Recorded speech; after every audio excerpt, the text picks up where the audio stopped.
बिस्मिल्लाहिर्रहमानिर्रहीम। अस्सलाम वालेकुम। मैं प्रोफेसर सुहेल अरशद और आज के इस सेशन में खुश आमदीद।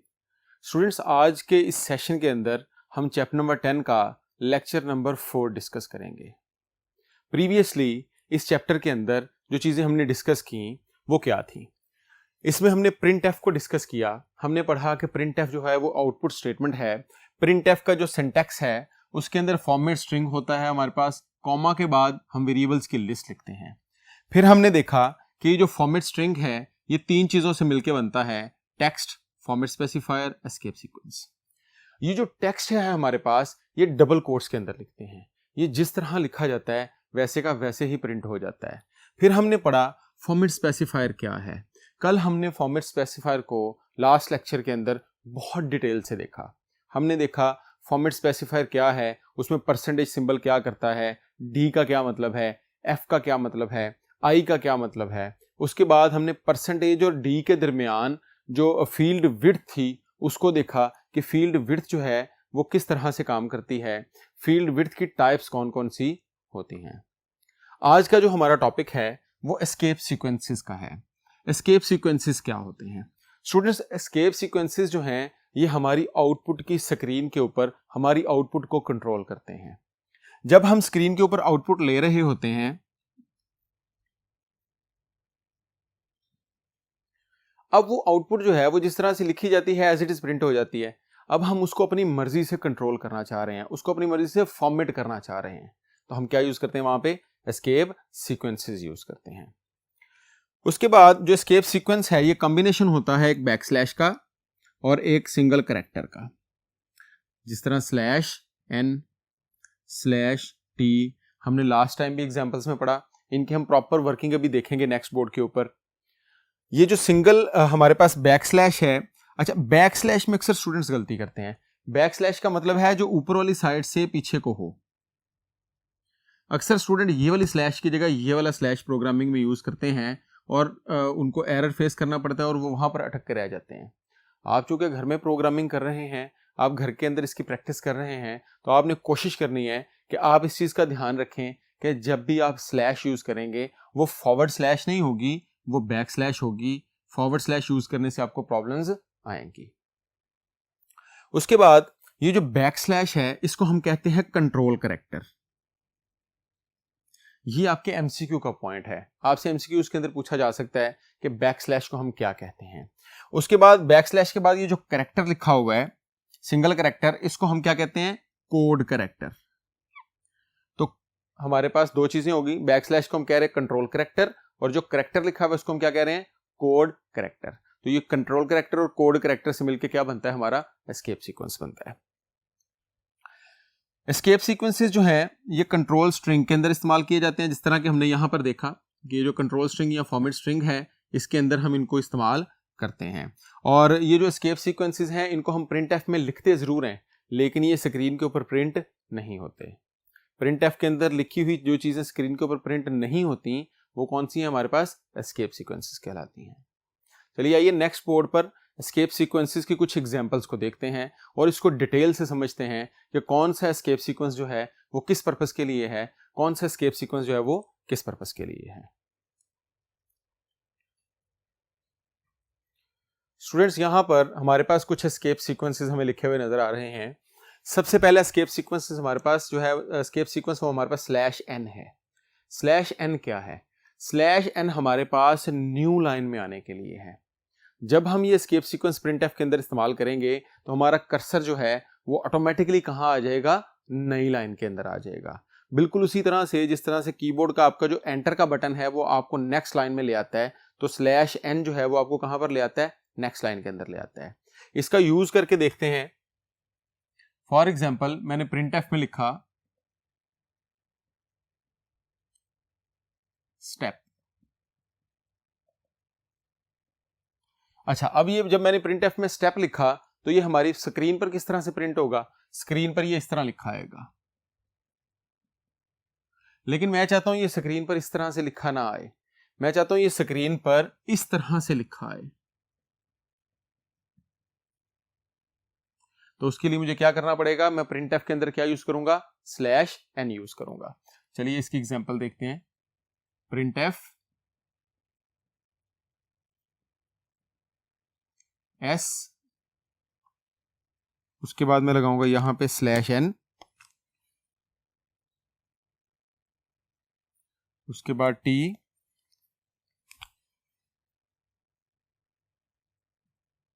फिर स्लैश एन, ई, स्लैश एन और पी।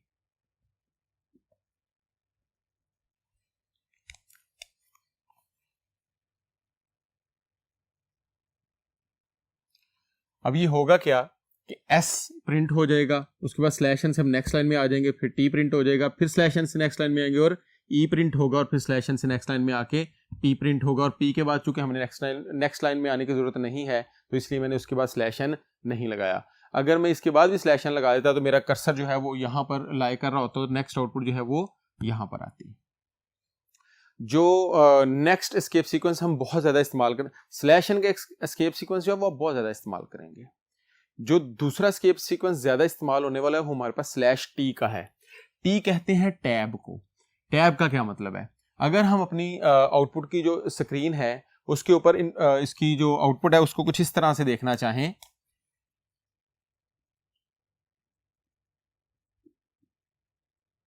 अब हमने यहां पे क्या किया, हमने यहां पे टैब स्पेसिस दे दी। ये जो स्लैश टी है ये 5 to 8 स्पेसिस जो है वो प्रिंट करवाता है। जिस तरह आपके कीबोर्ड के ऊपर टैब का बटन काम करता है, बिल्कुल उसी तरह से प्रोग्रामिंग के अंदर जो है वो स्लैश टी काम करता है। तो मैं क्या करूंगा, अगर मैं स्टेप को इस तरह से प्रिंट करवाना चाहता हूं तो मैं सिंपल यहां पर स्लैश एन की जगह क्या लगा दूंगा, स्लैश टी।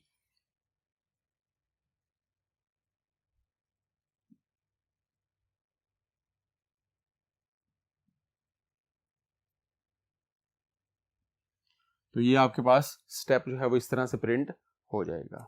ये जितने भी स्केप सीक्वेंसेस की मैं आपको प्रैक्टिस करवा रहा हूं इनको आप साथ साथ जो है वो सिस्टम पर करके देखें, कंप्यूटर पर कंपाइलर पर करके देखें, आपको इनके रिजल्ट्स नजर आना शुरू हो जाएंगे। इसके अलावा भी आप प्रैक्टिस कर सकते हैं, आप स्टार्स प्रिंट करवा सकते हैं डिफरेंट फॉर, मैं यहाँ पे कुछ प्रोग्राम्स आपको लिख के देता हूँ, आपने वो प्रोग्राम जो हैं वो घर के अंदर प्रैक्टिस करने हैं। स्लैश एन के यूज के लिए आपने ये वाला प्रोग्राम बनाना है, 1 स्टार, फिर आएंगे 2 स्टार्स, फिर आएंगे 3 स्टार्स। इसी तरह से स्लैश टी के लिए भी आपने एक प्रोग्राम बनाना है, ये आएगा यहां पे 1 स्टार, फिर स्पेस से 2 स्टार, 3 स्टार, उसके बाद आएगा 1 स्टार, फिर स्पेस दे के 1 स्टार, उसके बाद 1 स्टार। तो ये प्रोग्राम जो हैं ये आपने स्लैश एन यूज करके और स्लैश टी यूज करके बनाने हैं।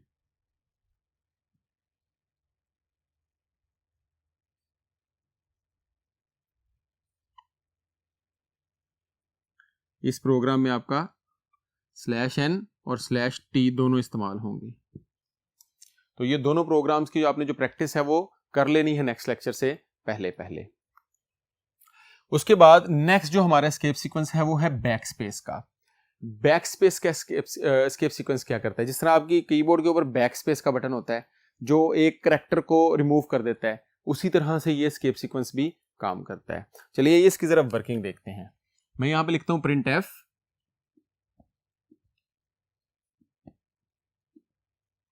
पाकिस्तान,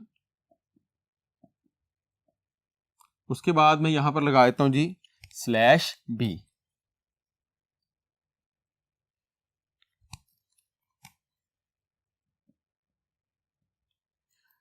अब स्क्रीन के ऊपर मेरी आउटपुट किस तरह से आएगी, स्क्रीन के ऊपर लिखा आएगा पाकिस्तान,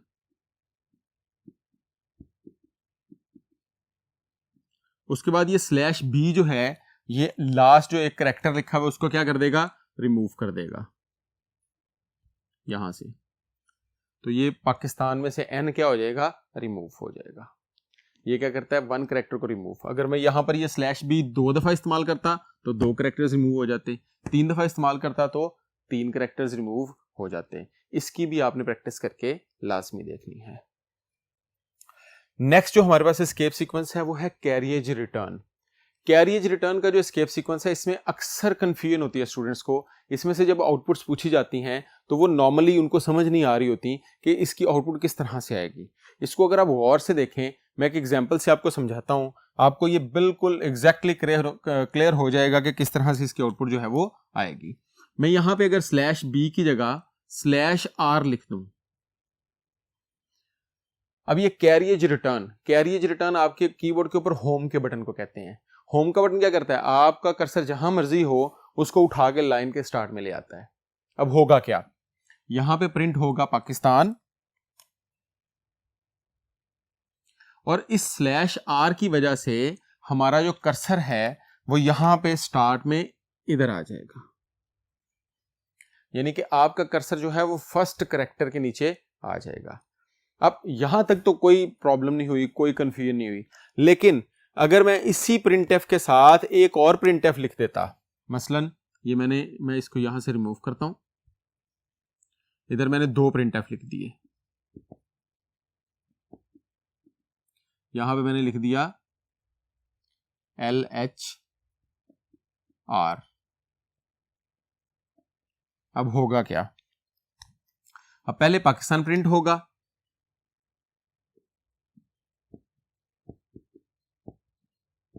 उसके बाद ये /r की वजह से हम कहां आ जाएंगे, लाइन के स्टार्ट में। जब लाइन के स्टार्ट में आ जाएंगे तो फिर ये LHR जब प्रिंट होगा तो ये P की जगह क्या प्रिंट होगा, L, A की जगह क्या प्रिंट होगा, H, और K की जगह क्या होगा, R, और ये बाकी वैसे ही रहेगा। आपकी आउटपुट जो है वो LHR इस तान बनेगी। क्यों, क्योंकि ये क्या करता है, जब आप कर्सर को शुरू में ले आते हैं तो ये ओवरराइट कर देता है पहले से लिखी हुई चीजों को। तो जब भी आपको अपने प्रोग्राम्स में ओवर राइटिंग करवाना मकसूद हो तो आप क्या करेंगे, वहां पे /r यानी कि कैरिएज रिटर्न का यूज करेंगे। यहां पे आपने काफी सारी एक मैंने एग्जांपल आपको लिख दी, आप एक दूसरी एग्जांपल लिखें जिसके स्टार्ट के अंदर आप कोई छोटे वर्ड्स, मसलन अगर यही LHR ऊपर लिखा होता और पाकिस्तान नीचे लिखा होता तो क्या होता, जब ये LHR को हम ऊपर शिफ्ट करें तो पहले क्या प्रिंट होगा, LHR, उसके बाद कैरिएज रिटर्न से हम शुरू में आ जाएंगे और फिर पाकिस्तान प्रिंट होगा तो पूरा पाकिस्तान इसके ऊपर प्रिंट हो जाएगा। तो फिर LHR इस स्थान की बजाय क्या प्रिंट होगा, पाकिस्तान, क्योंकि LHR के स्पेलिंग्स कम थे तो वो ओवरराइट हो चुके हैं। /n नेक्स्ट लाइन के लिए, न्यू लाइन के लिए, /t टैब के लिए, बैकस्पेस के लिए, कैरिएज रिटर्न के लिए, ये वाले सारे वो बटन थे जो आपके कीबोर्ड के ऊपर भी मौजूद होते हैं। इसके बाद नेक्स्ट जो हमारे पास एस्केप सीक्वेंस है वो फॉर्म फीड का है। आप अपने प्रोग्राम में जहां पर भी /f लगाएंगे वो क्या करेगा, वो एक खाली पेज को लेगा और उसको प्रिंटर को एक्टिवेट करके उसको प्रिंट कर देगा प्रिंटर के अंदर से। इसको हम कहते हैं फॉर्म फीड। फिर /सिंगल कोट्स है, सिंगल कोट। आपको इस चीज का नॉलेज होना चाहिए कि printf के अंदर हम सिंगल कोट्स को प्रिंट नहीं कर सकते। क्यों, क्योंकि printf के अंदर जो सिंगल कोट्स और डबल कोट्स हैं उनके कुछ खास मकासद हैं, उनके कुछ पर्पसेस हैं। अगर हम इनको यूज करने की कोशिश करेंगे, प्रिंट करने की कोशिश करेंगे तो printf जो है वो क्या करेगा, वो उसको आपको प्रॉब्लम क्रिएट करेगा। क्यों, क्योंकि वो समझेगा कि ये तो मेरे सिंटैक्स का हिस्सा है। तो अगर आप सिंगल कोड या डबल कोड को प्रिंट करवाना चाहते हैं तो आप क्या करेंगे, सिंगल कोड या डबल कोड को प्रिंट करवाने के लिए आप एस्केप सीक्वेंस यूज करेंगे। एस्केप सीक्वेंसेस में आप /सिंगल कोट लिखेंगे। अब इससे क्या होगा, / रिमूव हो जाएगा और सिंगल कोड प्रिंट हो जाएगा। फॉर एग्जांपल, मैं अगर अपनी स्क्रीन आउटपुट की स्क्रीन के ऊपर स्टेप प्रिंट करवाना चाहता तो वो मैं सिंपल printf के अंदर लिखता और प्रिंट हो जाता। लेकिन अगर मैं चाहता हूं कि ये जो स्टेप है ये सिंगल कोट्स में लिखा है, किसमें, सिंगल कोट्स में, अब मैं इसको सिंगल कोट्स में नहीं लिख सकता सिंपल। मैं इसके लिए स्टेटमेंट क्या यूज करता हूं, printf डबल कोट्स में। मैं यहां पर इसको ऐसे सिंगल कोट में नहीं लिख सकता, ये हमारे लिए पॉसिबल नहीं है। हमें यहां पे क्या करना पड़ेगा, /सिंगल कोट लिखना पड़ेगा।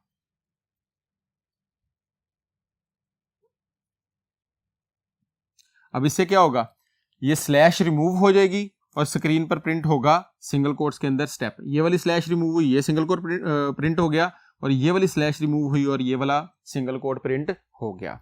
बिल्कुल यही एग्जैक्टली जो है वो हमारे पास डबल कोट्स के लिए है कि अगर आप डबल कोट्स के अंदर कोई चीज प्रिंट करवाना चाहें तो आप क्या करेंगे, / के साथ डबल कोट्स लिखेंगे।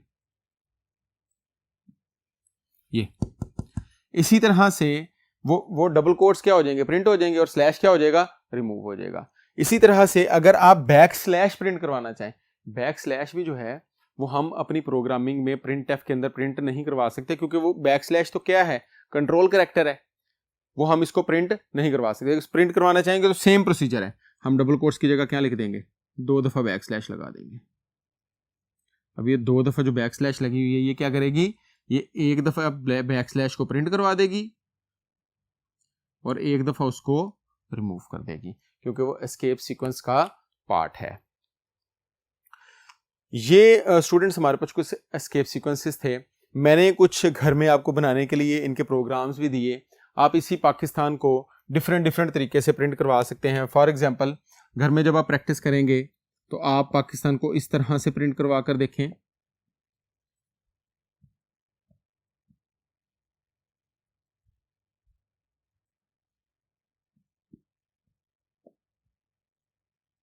आप इसी पाकिस्तान को इस तरह से प्रिंट करवा कर देखें, तो आपको इन एस्केप सीक्वेंसेस की जो प्रैक्टिस है वो क्या हो जाएगी, काफी सारा उसका आइडिया हो जाएगा।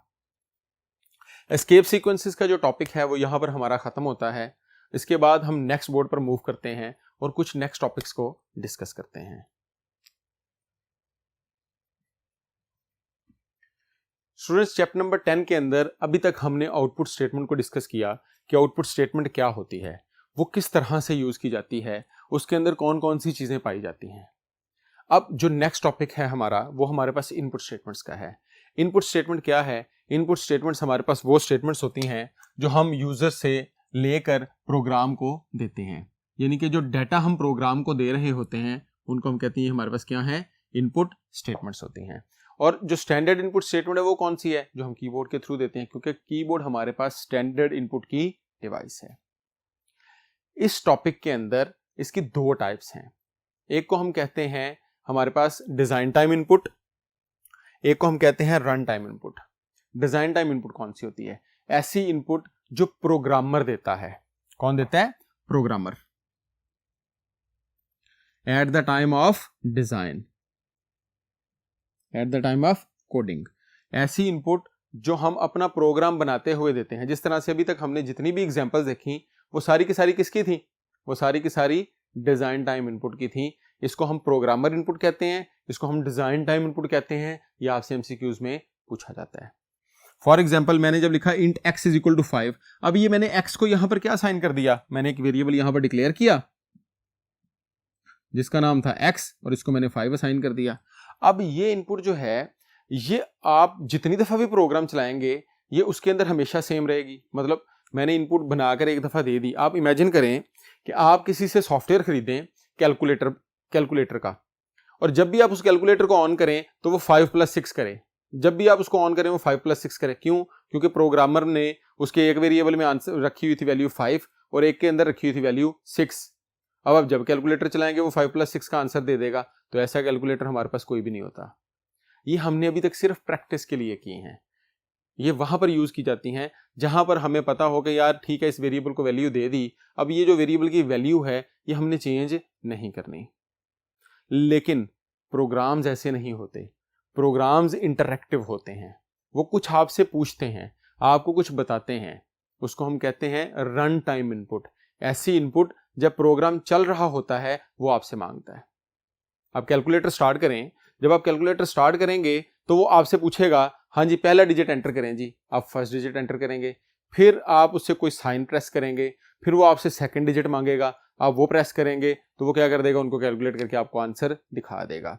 अब यहां पर जो आपने कैलकुलेटर को इनपुट दी इसको हम कहते हैं रन टाइम इनपुट। ऐसी इनपुट जो यूजर दे रहा है।